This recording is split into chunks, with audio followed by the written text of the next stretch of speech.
Hello, everyone. There's another Black Conservative. I'm Ryan Bowling. Thank you all for joining me. So a group of strippers in Los Angeles had decided to take their craft one step further by unionizing.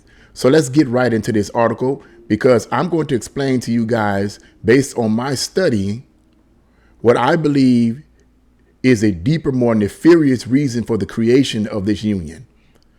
So the article starts off with performers at a Los Angeles strip club took their first step towards unionization Wednesday, becoming the latest U.S. workers to seek collective bargaining power. I find that interesting when it says becoming the latest U.S. workers to seek collective bargaining power.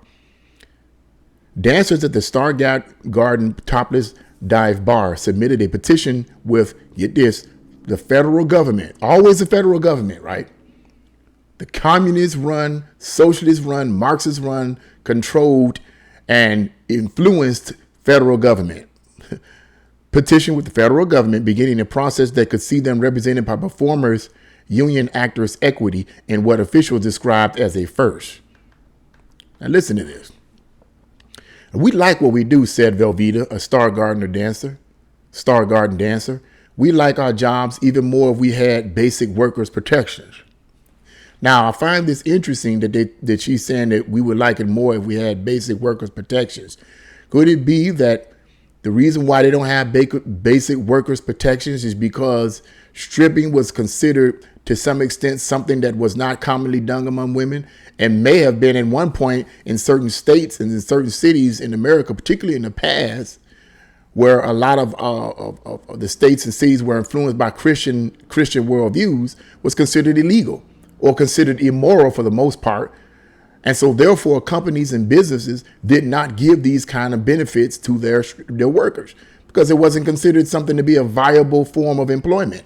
People did it, but it was more or less underground. Could that be the reason why? Let's go on. Equity already represents over 51,000 performers and stage managers across the United States, many of them in and around Los Angeles.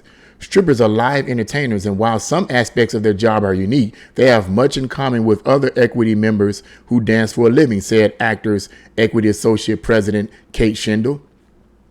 These dancers reported consistent compensation issues, including significant wage theft, along with health and safety risks and violations. What the heck is wage theft? What does that even mean? What does that even mean? Wage theft. I mean, what is this individual suggesting that these strip bars are stealing money from them? What is that? What is that even talking about? Wage theft. You agreed to get paid a certain amount of money when you came in. I'm pretty sure when you started the job, you agreed upon a certain amount of money that you was going to make. So how's it wage theft? For somebody to take something from you, for it to be theft, somebody has to steal something from you that rightly belongs to you. But if you agree that this is how much I'm going to get paid when you first started the job, then that's not wage theft. That sounds like something else to me. Okay, sounds like communism, and I'm going to get to that in a minute. They want health insurance and other benefits like workers' compensation. But here's the part that got me. They need protection from, get this now, sexual harassment, discrimination, and unjust terminations. This is what this woman, Kate Schindel, the Actors Equity Associate President, said. Now, let me say something right here. They need protection from sexual harassment. That's what stood out to me. Now, this is not an affront to people who choose that job. Some people become strippers because of economic issues. I get it. I understand. I'm not judging your moral stance or anything like that. So that's not what this video is about. But let's be realistic. If you are just a female, a semi-attractive female on a regular job, okay, and you get sexually harassed in whatever form on a regular job because you may be attractive or whatever, I'm not saying it's right, it's still wrong to sexually harass someone, but just follow me here. What do you think about a job where you're on stage twerking, pole dancing, and maybe for that extra money giving lap dances? What do you think is going to happen? It sounds like a contradiction to me. You need protection from harassment. What are these men harassing you with sexually? I mean, if I'm looking at you on a stage stripping, Or if I ask for, I'm just gonna be realistic. If I go in and I ask for a lap dance and pay you extra money, and you give me a lap dance, isn't that a form of sexual harassment? If I say, "Ooh, you look good," as a stripper, and I'm one of the customers, I say, "Ooh, you look good," as a stripper. "Ooh, you look nice." Is that sexual harassment? If some guy pinches you on the butt, which he shouldn't do, but if he pinches you on the butt as a stripper in the strip club, is that sexual harassment? One could argue, well, yes, it is. But what do you expect in a strip club full of lust-filled men throwing dollar bills on the stage? What do you expect? I'm not saying it's right, but I'm just saying, people, y'all know what I'm talking about. Let's be realistic now. You can't throw meat to a hungry lion and expect the lion to purr like a cat. It's not going to happen. Let's go on. The petition was filed with the National Labor Relations Board, who will now need to schedule a vote for the 30 or so eligible strippers. If a majority votes to unionize, Equity will begin negotiating a new contract with Star Garden on their behalf. In the meantime, the exotic dancers say they will picket the club in the North Hollywood area of the city with what Equity called, quote, a public information campaign to engage Star Garden's patrons. Here we go with the picketing. So what this is going to do is going to cause problems for that particular strip club. It's going to cause problems because now they're going to have to give in to the whims of these union workers to give them compensation and benefits and this and that and and more wages and whatever. And what's going to end up happening is that to offset this extra benefits that they're going to give to these strippers, everything else is going to have to go up. They're going to probably have to raise the prices on the drinks, and some other areas are probably going to be stripped of its money sources. So that's what happens. People don't understand how businesses operate, but communists do. Let's go on. The campaign is being supported by Strippers United, a nonprofit group advocating for dancers' rights.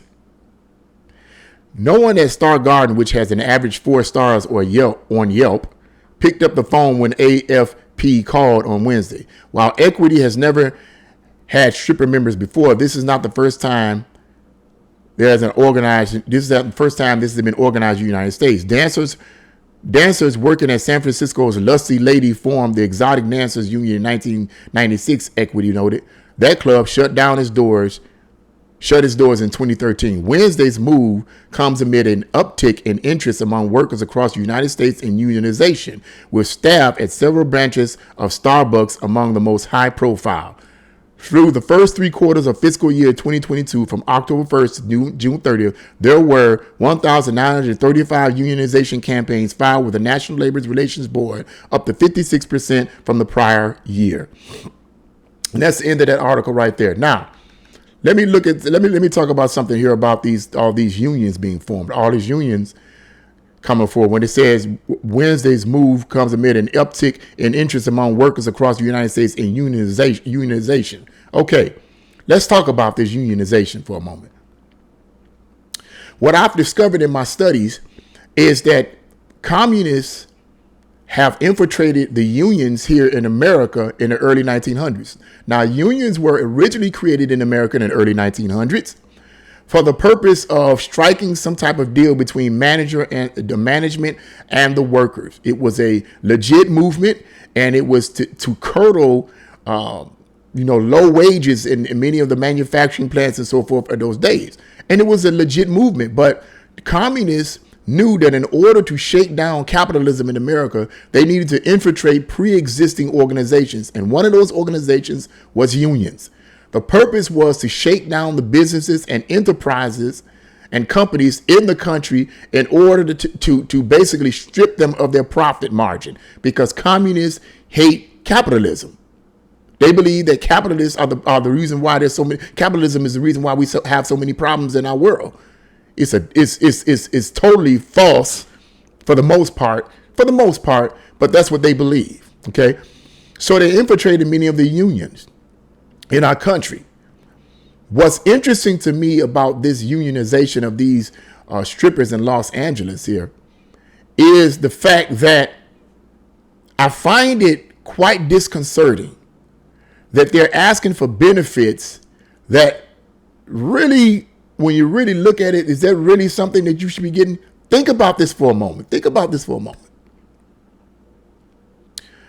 Let's go back a little bit. What is the real reason for these unions?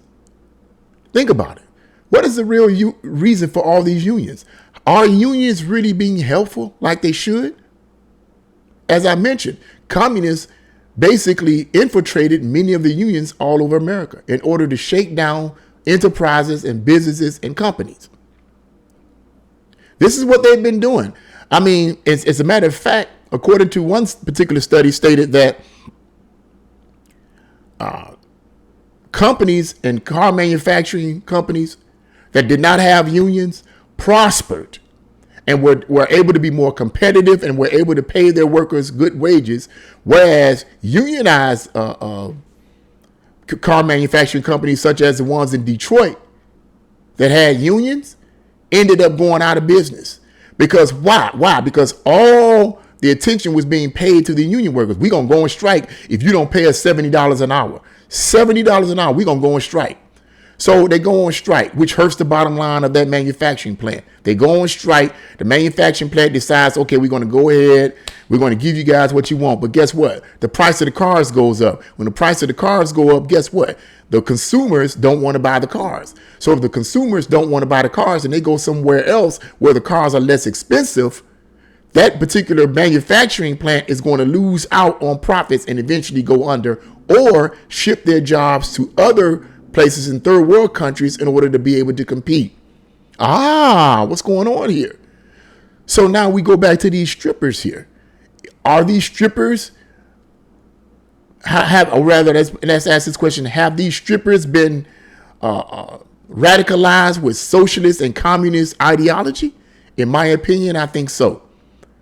Now let's look at this from another perspective as well. As I mentioned before,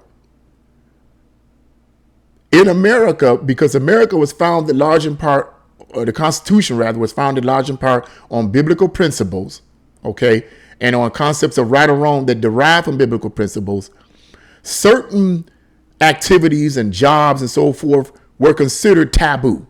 Stripping was one of them. People still did them, okay? There was still stripping and so forth, but it was mostly underground because America during the early 18th, and the 19th portion of the 19th century still held on to some of its puritanical worldviews that derive from a biblical precept. Now, because of that, right? As time went on, as the years went by and things became more radical in America, particularly after the 1960s counter-revolution that took place, certain things began to change, okay? And these certain things that began to change was people's sense of morality towards such things as stripping and so forth. And here's what ended up happening. People started looking at countries, and I believe this is, and correct me if I'm wrong in the comment box, that basically legalized prostitution and legalized stripping. Stripping is like basically it's a legal operation. Is common in Sweden, I believe, but I believe also prostitution is, and it's common. Correct me in the information box, in the comment box if you need to, but I believe it's in Sweden. Okay, where this type of stuff is legal, and I believe that prostitution is legal. Now you can say prostitution is not stripping, but that may be true. But you know, it's still sexually provocative. The point is that I believe that is going on here is that there's a push for this kind of employment, if you will. This kind of employment is being promoted as a legit form of employment that's just, it's just a run-of-the-mill job. It's no big, they should be getting the same benefits that everybody else should be getting. Really? Where have we come? Now, I'm not attacking people that's doing this, but I'm trying to show you the moral principle behind it. Where have we come from? Where did we get to as a country that something like this should be unionized? And what is the real motive behind it all? Like I told you, I believe the real motive is to shake down businesses and corporations as a communist insurgent to destroy capitalism in America, but also to justify sexuality or loose sexuality.